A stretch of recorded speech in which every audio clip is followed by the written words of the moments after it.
How is treatment supervised? Treatment is supervised for both methadone and buprenorphine in that every time each day you come in to get your dose, either the drink that you have of methadone or the tablet that you have of buprenorphine is supervised by a pharmacist. So a pharmacist or a nurse will come in and observe you take your medication each day that you take it. For buprenorphine, that might involve asking patients to remain in the pharmacy until the tablets have dissolved. Diversion or identifying diversion was never really difficult with liquid methadone, because the bottom line is, well, you try and walk out the clinic with a mouthful of fluid, people have a fair guess that you haven't been compliant. The problem with buprenorphine is it's provided as a sublingual tablet.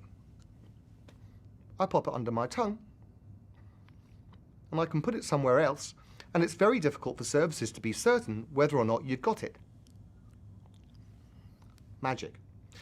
Therefore, what clinics and pharmacies often insist on is that they identify the tablet as being placed underneath your tongue, and that before you leave the dosing area, that they're able to inspect that the tablet's no longer in your mouth. And diverted medication poses a risk for people within the community. And people who prescribe drugs and dispense drugs have a professional responsibility to ensure this tablet stays in the body of the person it was prescribed to.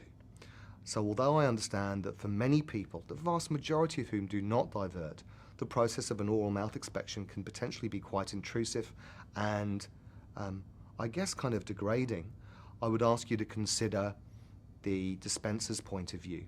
But if you don't want to get accused of something you're not doing, have a chat with your dispenser and see what their expectations are. Why is treatment supervised? Essentially both these medications, methadone or buprenorphine, if they get to the general population, can be quite dangerous.